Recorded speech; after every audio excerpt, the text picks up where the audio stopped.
ছেলেদের পায়জামা নিচের পাটিশ তৈরি করা শিখুন। কাপড়টি ভাঁজ করে 1 ইঞ্চি পরিমাণ ভাঁজ করে নিয়েছি এবং লব্ধের সেলাই দিয়ে 1/2 ইঞ্চি বাড়তি কাপড় কেটে নিলাম। আবার আরেকটি পাটিশ তৈরি করার জন্য কাপড় ভাঁজ দিয়ে নিলাম, লব্ধের সেলাই নিলাম।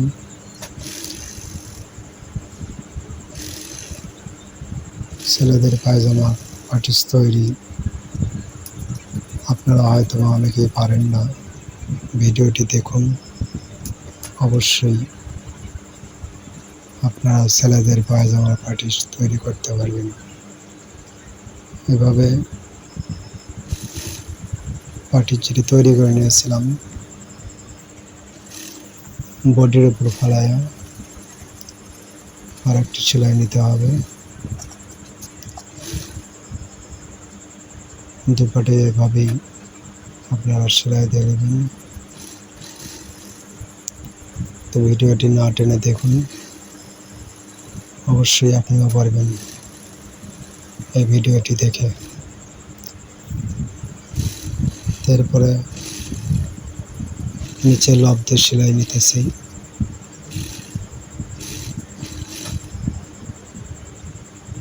আর একটি পার্ট ধরলাম, এটাও লব্ধে সেলাই নিতেছি। দেখুন ভালো করে।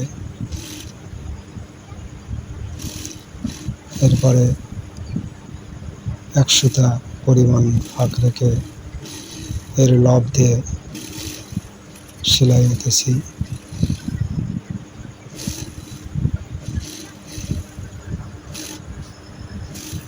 আবার 1/4 ইঞ্চি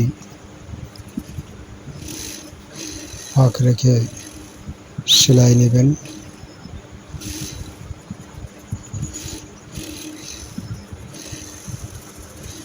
এরপরে আমার লবে আরেকটি সেলাই।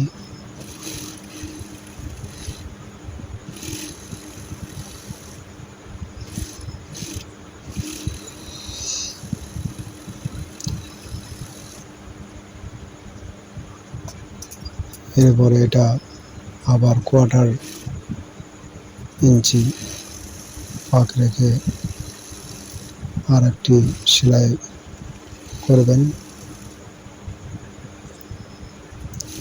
এরপরে আবার লবে মোটে 6টি সেলাই হবে পাটিশে।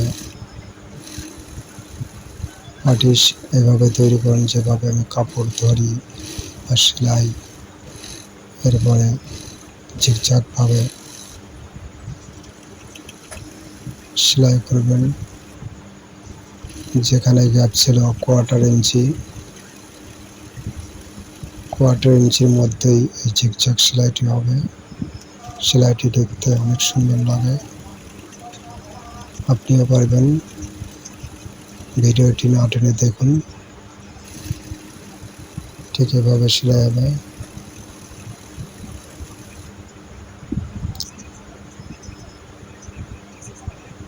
মিডিয়াম ছেলেদের ক্ষেত্রে বেশি ব্যবহার হয়, যেমন 10 থেকে 12 বছর ছেলেদের পায়জামা পাটিশ আগে তৈরি করবেন, তারপর বড়দের করবেন।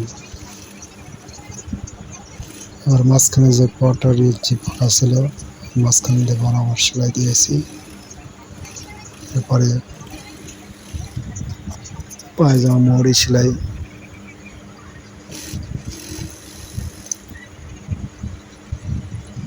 ভিডিওটি ভালো লাগলে অবশ্যই লাইক, কমেন্ট, সাবস্ক্রাইব করবেন। সাবস্ক্রাইব করতে ভুলবেন না।